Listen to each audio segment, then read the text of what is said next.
siang Bapak dosen dan teman-teman. Perkenalkan kami dari kelompok 6 akan berkonsultasikan mengenai strategi penyusunan RPP. Kami sudah mendatangkan 3 orang. Yang pertama Badrul Masana, Anissa Hidayatul Zulfa, dan saya sendiri Sandir Rasulullah Nawawi. Lanjut. Materi pertama ini akan disampaikan oleh Anissa.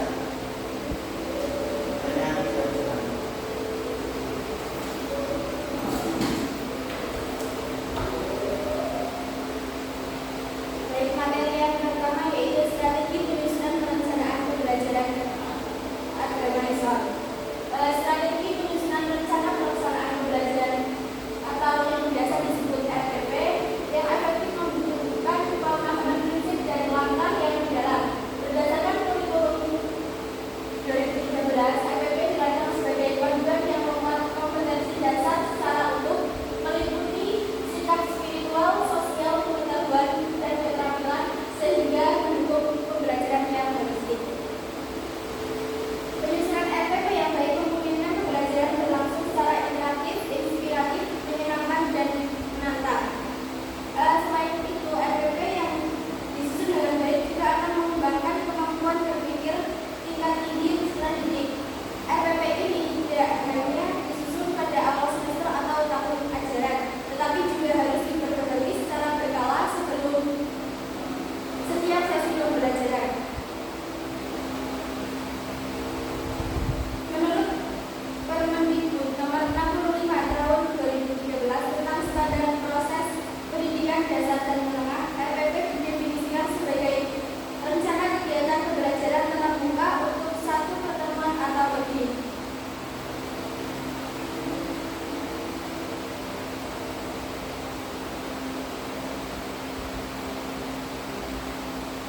Nah, berdasarkan kurikulum 2013, RPP dirancang sebagai panduan yang memuat kompetensi dasar secara utuh, meliputi sikap spiritual, sosial, pengetahuan, dan keterampilan sehingga mendukung pembelajaran yang holistik. Prinsip penyusunan RPP diantaranya yaitu memuat kompetensi secara utuh, yaitu mencakup kompetensi dasar dari sikap spiritual, sosial, pengetahuan, dan keterampilan. Yang kedua, berbasis individu siswa, memperhatikan kemampuan awal, minat, gaya belajar, kebutuhan khusus, hingga latar belakang budaya siswa. Yang ketiga ada berpusat pada siswa. Berpusat pada siswa ini dirancang untuk meningkatkan motivasi, kreativitas, inisiatif, dan kemandirian siswa. Yang keempat, kontekstual dan relevan. Ini menjadikan lingkungan sekitar sebagai sumber belajar dan sesuai dengan perkembangan ilmu pengetahuan. Yang kelima, memanfaatkan teknologi. Menggunakan teknologi informasi secara terintegrasi untuk meningkatkan efektivitas pembelajaran. Dan yang terakhir ada yang memberikan umpan balik dan tindak lanjut. Membuat program penguatan, pengayaan, dan remedial. Selanjutnya mengacu pada Permendikbud Nomor 81 Tahun 2013, langkah-langkah penyusunan RPP meliputi yang pertama, mencantumkan identitas pembelajaran seperti nama sekolah, nama pelajaran, kelas, semester, dan alokasi waktu. Yang kedua, menentukan kompetensi dasar dan indikator pencapaian kompetensi yang diambil dari silabus. Yang ketiga, merumuskan tujuan pembelajaran menggunakan kata kerja operasional. Yang keempat, menyusun materi ajar sesuai indikator pencapaian. Yang kelima, memilih metode pembelajaran yang sesuai dengan karakteristik siswa dan situasi kelas. Yang keenam, merancang langkah-langkah pembelajaran meliputi kegiatan pendahuluan, inti, dan penutup. Yang ketujuh, menentukan sumber dan media belajar seperti buku, lingkungan, atau media digital. Yang kedelapan, merancang penilaian meliputi teknik, bentuk, instrumen, dan pedoman pensukoran. Selanjutnya akan disampaikan oleh Mas Dahil. Oke, yang selanjutnya yaitu integrasi pendidikan karakter. Nah, di sini Integrasi pendidikan perlu dilakukan di setiap lembaga pendidikan yang ada di Indonesia. Lembaga pendidikan yang ada di Indonesia. Begitupun dengan integrasi pendidikan karakter pada mata pelajaran PAI dan PKN. Pendidikan karakter harus menjadi fokus utama yang mana karakter dikembangkan sebagai dampak pembelajaran dan juga dampak mengiring. Lanjut. Selanjutnya, poin ketiga, model pembelajaran berbasis Al-Quran dan hadis. Ada 5 poin untuk mempelajari Al-Quran dan hadis. Yang pertama, belajar langsung atau direct instruction.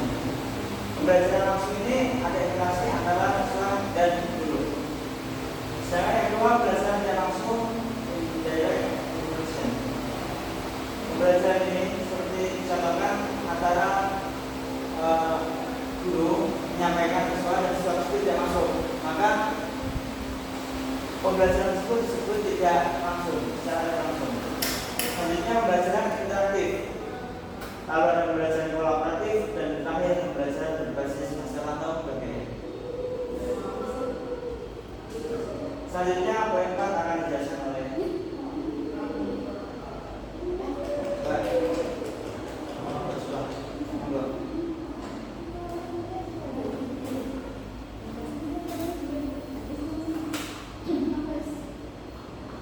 selanjutnya yaitu penguatan kompetensi guru dalam perencanaan pembelajaran. Nah, kompetensi guru ini kan ada 4. Yang pertama itu ada kompetensi pedagogik. Adapun upaya meningkatkan kompetensi pedagogik pada guru agar kegiatan belajar sesuai dengan tujuan pendidikan nasional.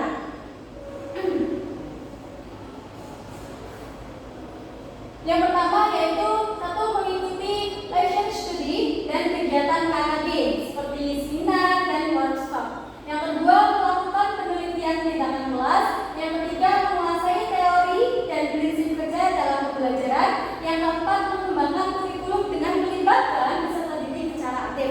Dan yang terakhir, bisa dengan melakukan evaluasi kinerja pribadi secara menyeluruh.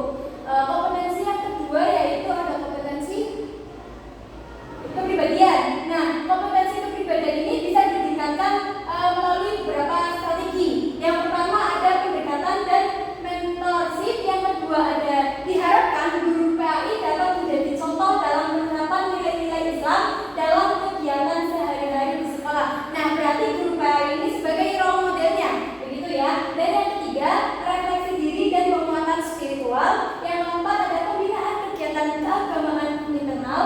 Yang kelima ada guru PAI dapat bekerja sama dengan orang tua dan komunitas untuk meningkatkan pendidikan akhlak peserta didik. Dan yang terakhir yaitu dengan cara sekolah harus melakukan evaluasi dan evaluasi berkelanjutan secara berkala untuk mengevaluasi kompetensi kepribadian guru pendidikan agama Islam. Yang ketiga yaitu ada kompetensi profesional.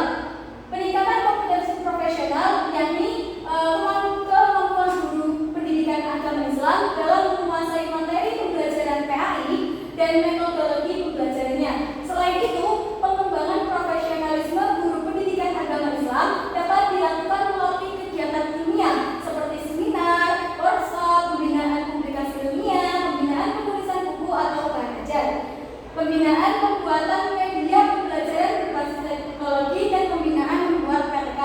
Dan yang terakhir yaitu kompetensi sosial. Untuk meningkatkan kompetensi sosial yaitu diperlukan keterampilan komunikasi. Nah, untuk meningkatkan keterampilan komunikasi guru ini bisa dengan guru dapat mengikuti pelatihan yang fokus pada teknik penyampaian materi yang jelas serta mendengarkan aktif yang juga mencakup manajemen konflik secara efektif. Selain itu, partisipasi dalam program mentoring dapat membantu guru dalam membangun empati dan keterampilan interpersonal dengan memberikan mereka kesempatan untuk mendapatkan umpan balik dari rekan sejawat dan ahli pendidikan mengenai cara berinteraksi dengan siswa secara sensitif dan konstruktif. Cukup sekian materi dari kelompok kami. Saya kembalikan ke moderator. Ya, inilah presentasi dari kelompok kami. Bila ada yang mau bertanya, bisa ditulis di kolom komentar. Ya, cukup sekian. kurang lebihnya mohon maaf.